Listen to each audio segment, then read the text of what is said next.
What's up, Star Wars nerds, and welcome to another episode of Brett on Fett. On today's episode... What? Yes, I know you're excited, but this is rude. Yes, I know that the video is about you. I'm trying to... Fine. Go ahead. Do the introduction.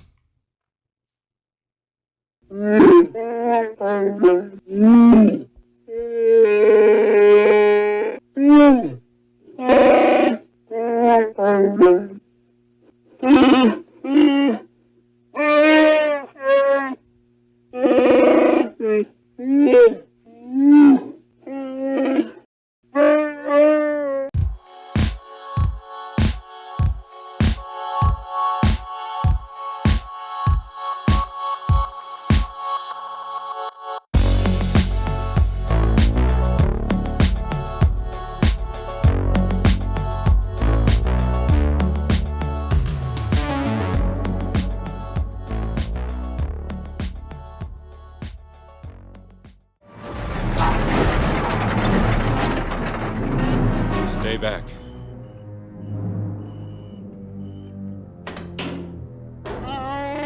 Chewie!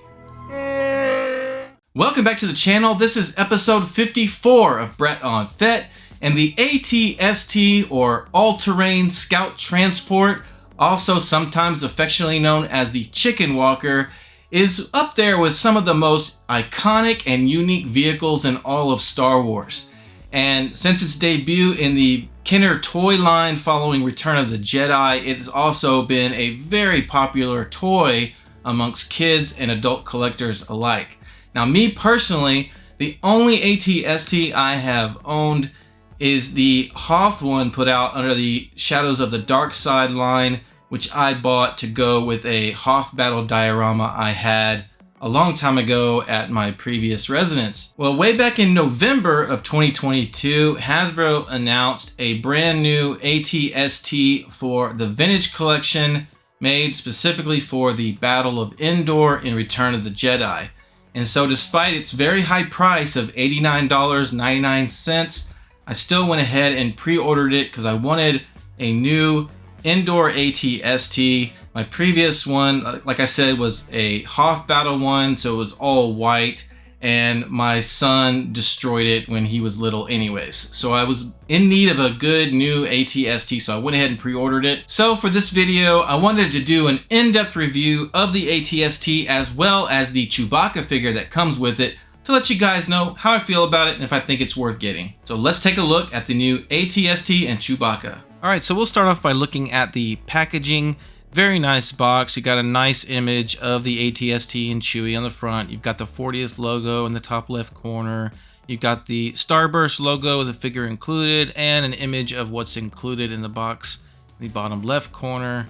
Taking a look at the sides, you've got different angles of the ATST and showing how the hatches open.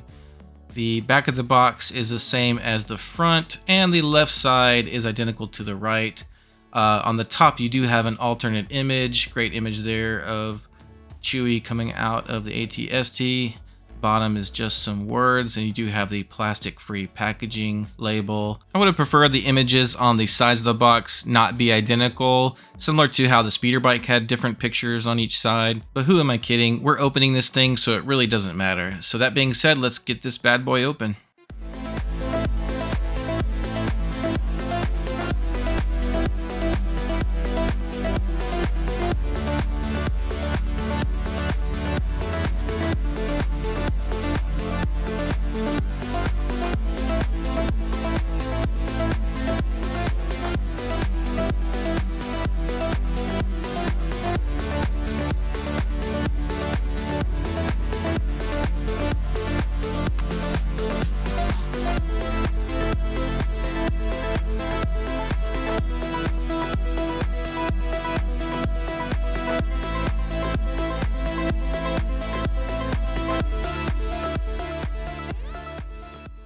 Alright, so that's all the parts inside the box. However, there is one last bag hiding inside the cabin here.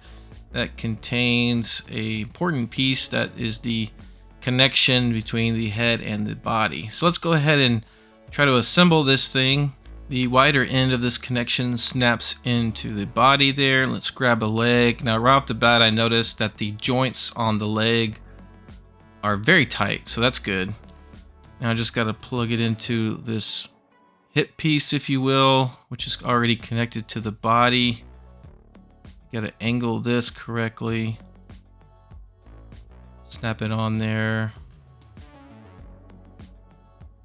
Angle the other one, snap that on. Now what threw me off for a second is on the instructions, it shows the hip piece is already part of the leg, and then you're just snapping the hip into the body, but actually the hip piece comes already assembled to the body, so no big deal. It just threw me off for a second. And I'm just going to try to position the legs a little bit to get it ready for standing once I get everything else put together. Let's grab the head. Let's put these turret guns on. Now this thing does not go in very deep. That's what she said. It's just, man, it's just like a few millimeters. It seems like it should go in a little further and snap in. It doesn't seem very secure, but it's not falling out. So I put this one in too. They both just feel like they should snap in a little more securely, but they're not falling out and they actually don't seem too loose, so I guess it's okay. Alright, so next let's put in the chin guns. That snaps in pretty tightly. Now that feels very secure there. And that just moves up and down, obviously. Alright, now let's attach the head to the body. And you got to use a bit of force to get it on there before it snaps on. So it's very secure once it gets on there. Alright, so that's all the assembly for this thing. Now you just got to get it to stand. And this can be a bit challenging at first. You got to get these legs to a sweet spot for it to be secure. And that can be more difficult than you would think.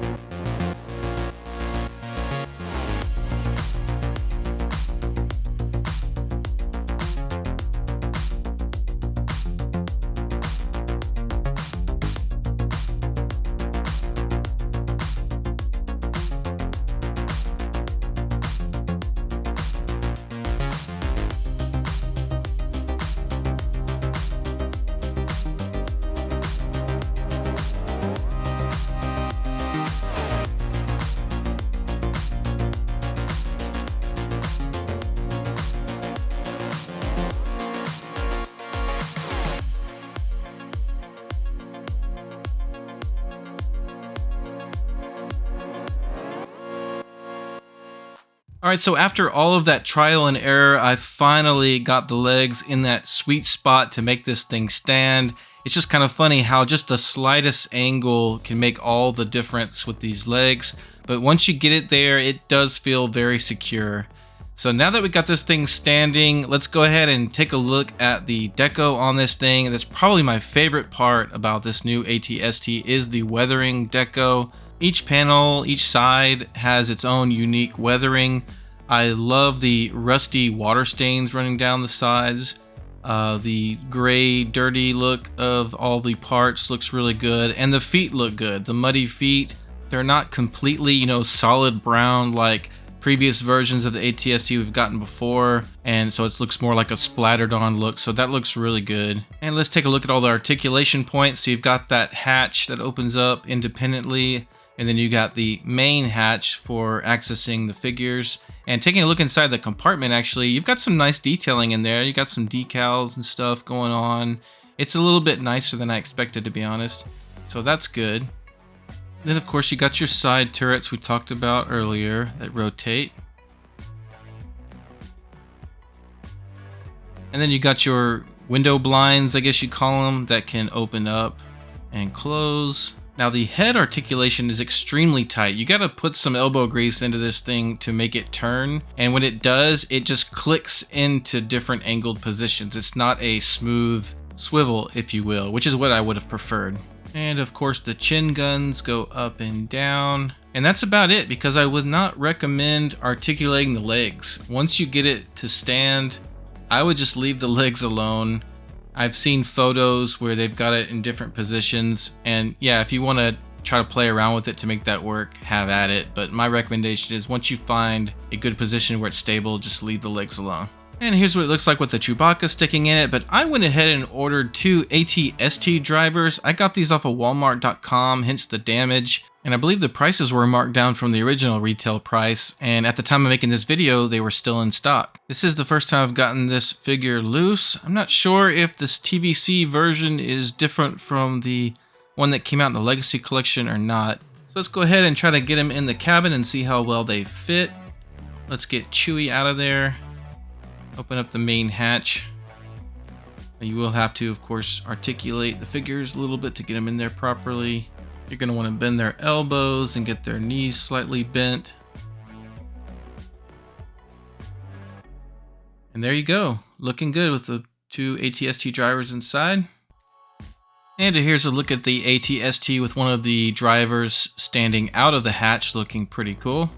And here's a look with Chewie climbing on top and ripping one of the drivers out of the cabin. And here's another look at the ATST with Chewie having taken over the vehicle. So now that we've taken a closer look at the ATST vehicle itself, let's take a closer look at the Chewbacca figure that came with it. So first off, I was disappointed that they did not release this figure on a card back, specifically the Return of the Jedi alternate card back for Chewie. That would have been awesome. They gave the Black Series this card back for 40th anniversary, but I understand that they likely did this because of complaints from carded collectors that felt like they shouldn't have to buy an expensive vehicle item just to get the carded figure. And first, I just want to compare him to the only other Chewbacca we have in the Vintage Collection, which is on the A New Hope card. This is VC-141. And looking at the two, you can see it's a different head sculpt, but it is the same body, just with slightly different paint apps. And that's because this is a very old Chewbacca mold that has been around since 2004. They first used this figure for the Vintage Original Trilogy collection back in 2004. A great figure at that time, and then it was reused for the 3.75-inch Black Series in 2015. So it's nearly a 20-year-old figure, but does that mean it's a really bad figure? Well, let's take a closer look at it. Alright, so let's take a look at the head sculpt. The head sculpt looks pretty good. I kind of like it. Overall, he's looking pretty good. I like the paint apps on his pouch. Everything looks pretty good as far as the paint apps, but there is hardly any articulation with the head. You cannot swivel the head around at all. Got a ball hinge joint there at the shoulders and again at the elbows. The wrists can swivel. So articulation for the arms is pretty good. You got a swivel joint just above the hips, and then the worst part right here is the legs, how they connect to the hips. It's basically a 5 POA leg. It has no hinge, no ball joint, definitely no barbell joints. The knees have ball hinges, so you can get 90 degrees there, so that's good. But then the ankles have a very tight, very limited hinge. You can just go straight up and down, definitely no rocker action there. So his legs, unfortunately, are what's going to limit his articulation the most. Alright, so now let's take a look at his weapon accessory. He, of course, comes with his famous bowcaster. Now, this actually comes in 2 pieces, so be careful when opening the package. That little bow part actually is kept in a separate bag from the main weapon, and I missed that at first when I was opening it earlier, so be careful with that. Now, luckily, the plastic is soft enough you have to wedge open the barrel area here to fit the ball of that bow through there, and then you have to rotate it around to get this thing wedged in the right spot. It's a little hard to show on camera. I'm going to try to show you. It's got kind of a key that kind of fits around, hugs the end of that barrel piece, and to lock it in there. But even once you do, it's still pretty loose. So it's kind of annoying. Not my favorite part about this weapon. I would have preferred it all be one piece, but I understand that's a little tricky with packaging stuff. Now, getting the weapon in his hand is a little tricky at first, but it's actually done very well. Hasbro actually molded his hand just right, or molded the gun just right, so that the two merge together very nicely. So once you get it in there, it fits very well. That's what she said! And then getting his other hand to grip the bowcaster towards the front is not too bad, but you do have to slightly bend the weapon. Again, you got the soft plastic, so it does that, but it's just not a great look when the weapon has to bend a little bit for the figure to be able to hold it with two hands. And finally, let's see what kind of poses we can get this Chewbacca figure in. Overall, I'd say this is not a terrible figure by any means. It's very good for a 2004 figure. It's just mostly hindered by the lack of articulation of the legs, specifically at the connection to the hips, and the limitations on the head rotation. Overall, I think this is a very good set. I do think it is the best indoor ATST we've ever gotten in a 3 3/4 scale, and I've had a lot of fun with it. And just to update you, I recorded the main part of this video a week ago from what you're seeing now, and I put him in this position a week ago and he has not moved at all.